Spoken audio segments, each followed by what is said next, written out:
being with people that you want to spend time with and creating an activity that's interesting and adds value and can be fun, I think goes a really long way.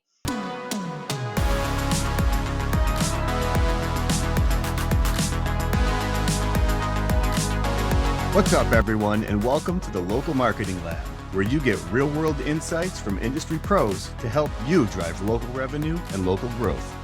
This podcast is brought to you by Evocalize, digital marketing tools powered by local data that automatically work where and when your locations need it most. Learn more at evocalize.com. What's up, everyone, and thank you for joining the Local Marketing Lab. Today, we're super excited. We've got an awesome guest, very interesting background. Not only does she have extensive penny collection, but she also started the Boston Marathon team for St. Jude's 10 years ago and has since helped raise almost $2 million in funding for them. And with 20 years of experience in both real estate and mortgage, she's the Chief Revenue Officer at Final Offer. Nicky Lewenson, thanks for joining us in the lab. Thank you. Thanks. It's nice to be here. You bet. Yeah, I just love your extensive background. You've got it coming from, mortgage and from real estate, which is great for all of our listeners. But I'd like for you to start, if you could, just tell us a little bit about Final Offer, like what it is, and then what your role is there at that org. Yeah. So Final Offer is a platform for listing your real estate. It's truly disrupting the market because it's bringing transparency that's really demanded by consumers to the forefront. So when an agent takes a listing from a consumer, they put it on the MLS and they also put it on our platform. And it brings transparency because everybody can see, and the agent can choose from 3 different price points. So the MLS list price, they can leave it at that. They can add a final offer button, which also has the outlier bid, buy it now button with terms as well, that a buyer could walk in, say, I want this property. It is worth that to me. I'm going to hit that button and take it off the market right now and make it my own, which is never before in real estate. And it also allows the seller to have a minimum committed offer price. So it lets the seller tell the buying community what their minimum offer is and terms to start exposing the property for a period of time with clock. So every time somebody puts in an offer on the Final Offer platform, where transparency begins is it alerts anyone else who's interested in the property, a neighbor or another potential home buyer, that an offer has been placed on the platform.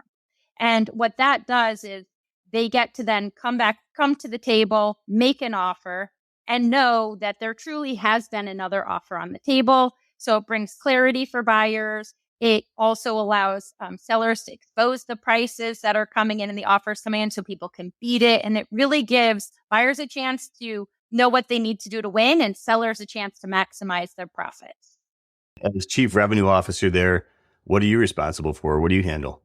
Right now, we're in continued growth mode. It's just been on, and it's exciting. So we do a lot of enterprise opportunities where brokerages as a whole can sign up to give their agents the opportunity to use this technology to put every listing on the platform and then upgrade as they wish to premium features. And we do a lot of direct-to-consumer marketing and advertising right now because what we're finding is that the consumers love this. So when the consumers are educated about what Final Offer is, they're coming to us and they're looking for a Final Offer certified agent. And then we're able to point them to an agent that is subscribed to our platform, who has had their certification and knows it well and can really help that consumer make sure they're not leaving any money on the table when they sell their property. Still valuable. I've sold a house a couple times in the last couple of years. We've moved Colorado to Minnesota and tried to Colorado and now back to North Carolina. Like, that visibility would have been incredible as a seller, because then it's like you're not leaving the money on the table.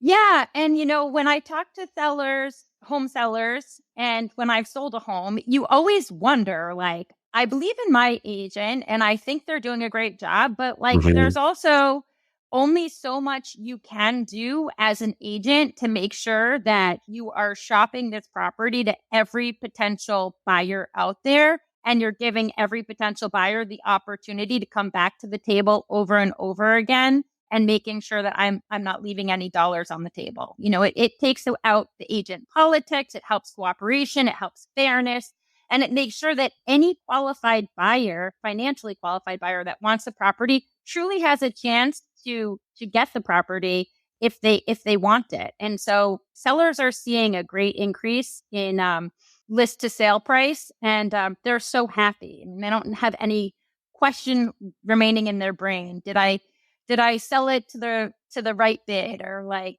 could I have possibly done better? What a huge value. So given your experience, like we mentioned a little earlier, it's across mortgage and real estate. Like, Mhm. what do you think moves the needle most for brands, branches, and LOs with regards to local marketing? Yeah, so I think education, education, education, and really adding value to the community of either your clients, your customers. And I've always worked in businesses where there's been kind of like, the agents have been my first priority of clients to educate, and then helping them educate their consumers and giving great service when they send somebody our way. Like on the mortgage side, that's definite. And at Final Offer as well. I mean, it's a platform for agents. So you have to have an agent on the buy side and the sell side to use the platform.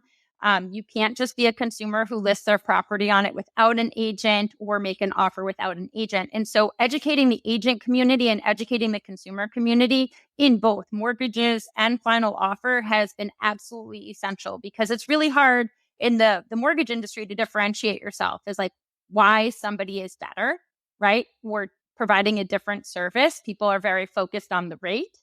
But as many people know, if you can't close the mortgage on time, the rate doesn't really matter, right? So with mortgage, it's really important to educate everybody. And then with Final Offer, it's such a new way of doing things in real estate that's really long overdue, but really important. And so educating the agents to understand how to use this to best help their clients, whether on the sell side or the buy side, and also to educate the consumers. The consumers, though, they get it right away. I mean, they want clarity when they're buying, and they want to make sure they're not leaving money on the table. They basically say to us, or when I talk to somebody, like, how has this not been here before? Yeah, exactly. Why did it take so long for this technology to come? Like it makes total sense. It's like when you have it, it's like you have an iPhone now. It's like, how do we do without this, Right. before this came along? Yeah. So consumers get it. And agents, once they start to really understand that their power isn't in collecting offers, it's in the Hmm. negotiation. And a lot of agents, good agents, know that, right? But they also get to see how this platform helps aid their negotiation and strategy to really do their job amazingly well for their clients and on their clients' behalf. And it's not taking anything away or out of their hands or taking value away. It's actually enhancing what they can do for their clients and giving a layer of transparency that's really needed in the real estate world. Like that. And we could talk a little bit more about that, because I typically like to ask, like, what are some successful things that you're seeing that are done from a local marketing standpoint? And it sounds like with this tool, it gives agents the ability to offer something more of value from a marketing standpoint to their clients. Yeah, I think consumers are demanding transparency and seem to be wary and like confused when it comes to real estate, because it is, you listen to the news and it's like doomsday, doomsday, doomsday about what's going on in the real estate world. And you like look out in the community, and things that were the case, 6 months ago in the market aren't necessarily the case now, or even 2 weeks ago. So it's hard to have clarity about what's happening right now. And what Final Offer does is it gives agents a chance to really align with the consumer and say, you're demanding transparency, I'm demanding transparency, and this is how I'm doing it. And we're going to walk through this process and make sure that in this market, you're not leaving any money on the table. Or if you're buying in this market, you can win the house that you want, or you can decide it's time to walk away and not go to bed hoping you're getting an offer accepted that you don't even have a shot at. It just gives everybody a lot less fatigue in the process and just like more control, I would say. Again, I would have loved for my agents have access to this tool. It just eliminates so many questions to me. Like as a client, it would have been such an added value, even to want me Yeah. to recommend that agent to my friends, my family, because it's like, going into it that you're going to get the best coming out of it. Yeah. And so agents for marketing with this, they can really take this to their sphere of influence, their past clients. We've Mm-hmm. had agents do neighborhood watch parties. What's amazing about it is anyone who Mm. scans the QR code in the neighborhood. So like imagine walking your dog by a property and you see a for sale sign. Like right now, you won't know what's going on with it until it goes to record, 30 to 45, 60 days later. With this, you could scan the QR code and get updates every single time an offer comes in on the property or the price or terms change as a text alert. So it really lets the whole neighborhood into the process and understand what's going on in the market in real time. And so agents are doing things like neighborhood watch parties. Some agents have had like an ice cream truck come and getting people involved and engaged. They've done seller seminars that are actually getting great attendance because it's a different proposition than we're going to show you how to best sell your home. It's actually bringing technology to the forefront to not just show, but to prove the transparency in it and to educate the consumer. So the agents who are early adopters of this are picking up tremendous market share in their own right because consumers are really excited about it. And the agent that hits the ground running with it is able to get a lot of traction. What would you say is something that one of our agents could do today if they wanted to change something, test something, try something this week, today? Like, what could they do to help drive more engagement with their sphere? Yeah. So I think going out there's a lot of things. So if we're talking final Mhm. offer, offering the ability to educate people, inviting them into a webinar, a seminar, we have people do like farmers market stuff to like let people know, community events. That is a great way to like just get the word out about final offer. And now there's a new way to do things.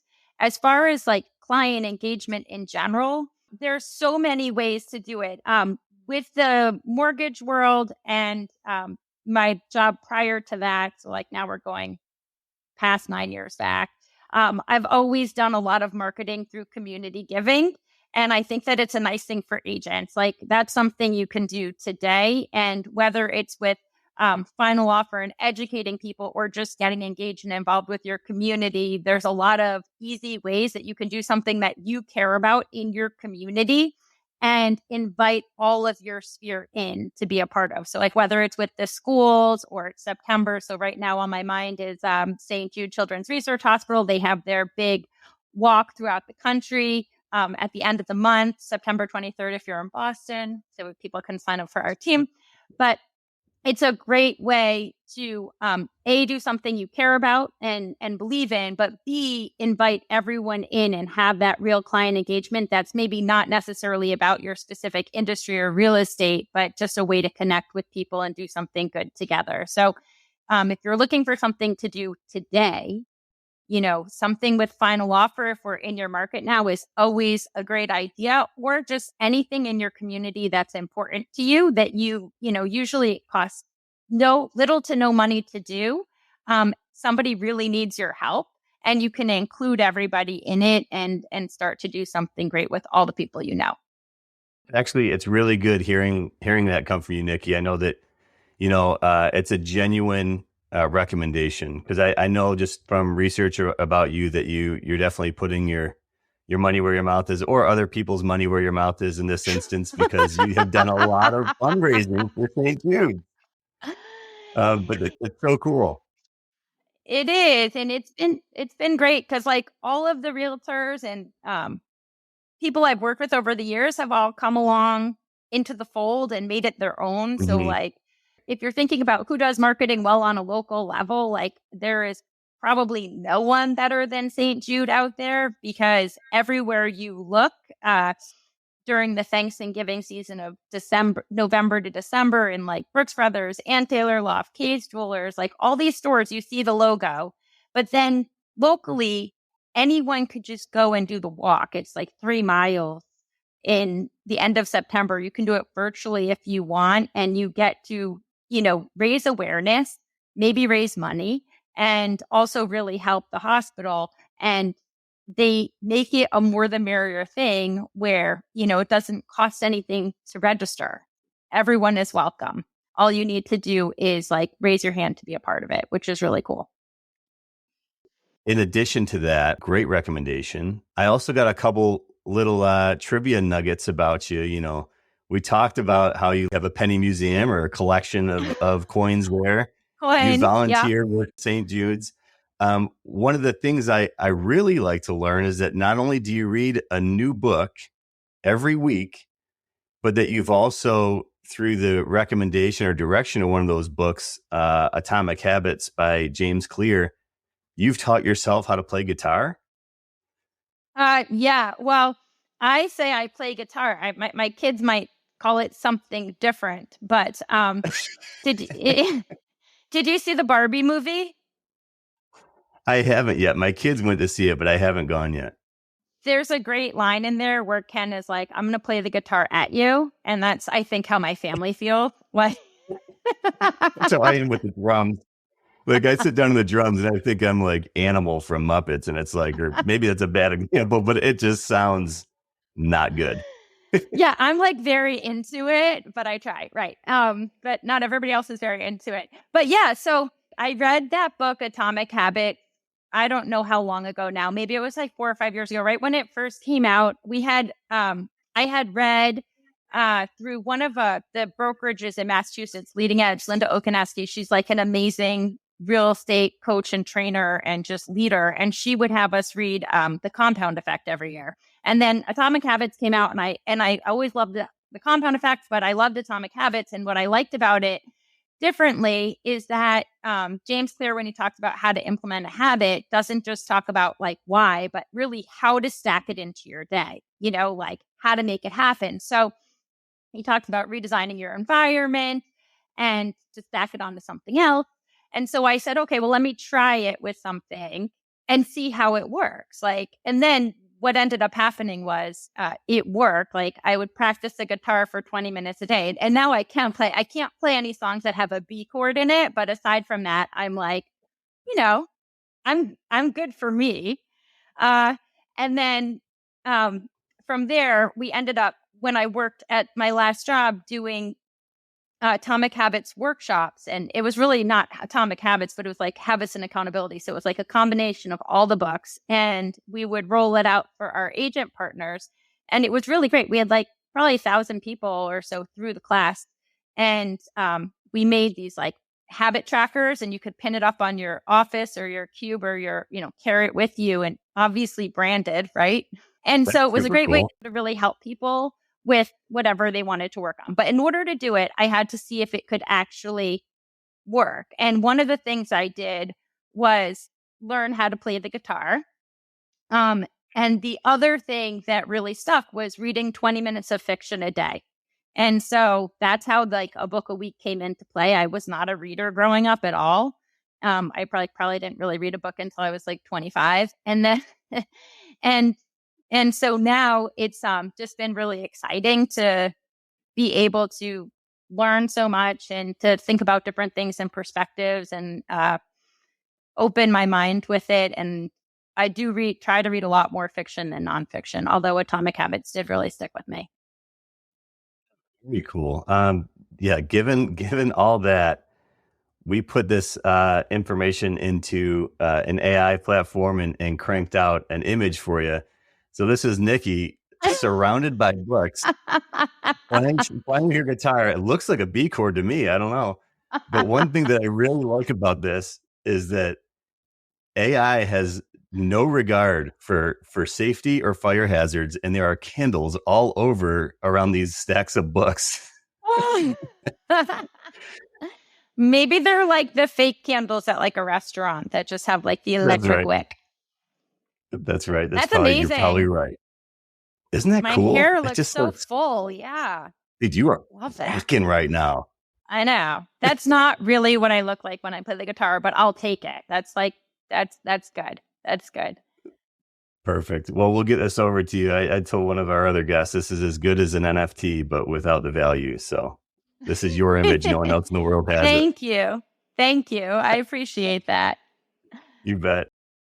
To kind of wrap things up, I also want to know, is there anyone out there that you think is doing something really cool from a local marketing standpoint that you'd like to give a shout out to? Yeah, I think so. When I first read that question, because you prepared me a little, I don't know if I'm supposed to say that, but I appreciated it. Right. I was thinking who am I super impressed with their marketing efforts that have just taken off? And I don't know why, but my brain was just going to Crumble Cookie, because all of a sudden I'm literally seeing them everywhere. And they just have so much user generated content for 5 cookies a week, and they have great packaging. And I've seen coupons come and all different things that they're doing. But then I was thinking more local efforts. And I have to say, and I know I already talked about it, I really do think that no one does it better than St. Jude. And what they do is they give every business a chance to come into the fold and get some of that halo effect from them. So do something great with your team, your clients, for yourself, your family. They make it super easy. And at the local level, I mean, they're everywhere. You can do a walk, you can do a bike-a-thon, you can do a golf tournament. They have an up all night. I'm not exactly sure what that is, but the college students just stay up all night and so any way you want to participate, they make it easy. And I think that that's something we can all, or I definitely take a lot from, in the sense of what I do for marketing. And, it's different at every company, but it doesn't always have to be this grand, expensive effort. Being with people that you want to spend time with and creating an activity that's interesting and adds value and can be fun, I think goes a really long way. That's a great note to end on. What a great organization, and appreciate the shout out for Crumble Cookies. I do see that they're also doing a lot in the restaurant side of things, and because we're cross industry, and so I see them come through. They've got, like you said, tons of good marketing, lots of user generated content. They're growing very quickly. It's a great org to follow. Nicky, before we head out, how can our listeners follow you and follow Final Offer? Yeah, so you can go to Final Offer now on Instagram, and also our website, finaloffer.com. Go on there. If you're an agent, register as an agent and upload your license. You have to be licensed to list or make an offer on it. But any consumer can go right to Final Offer right now and save a search, check it out, see how it works. And it's a really fun platform to get the alerts every time an offer comes in. It's endlessly exciting to me. Well, yeah, I've watched a few videos on it, and it is pretty cool. Again, I wish I had it when I was selling. Well, Nicky, it was so much fun having you on the podcast today. Thank you for joining us in the lab. And for all of those who are listening, thanks for joining us as well. Thank you so much for having me. I appreciate it. As always, thanks for joining us in the Local Marketing Lab. This podcast was sponsored by Evocalize. To learn more about how Evocalize can help you grow your business, visit evocalize.com. If you learned something from today's episode, don't forget to subscribe on your favorite podcast platform. And follow us on LinkedIn and Facebook at Evocalize. That's EVOCALIZE. And on X at Evocalize Inc. And remember, keep innovating and testing new things. You'll never know what connects with your customers best unless you try. Until next time, thanks for listening.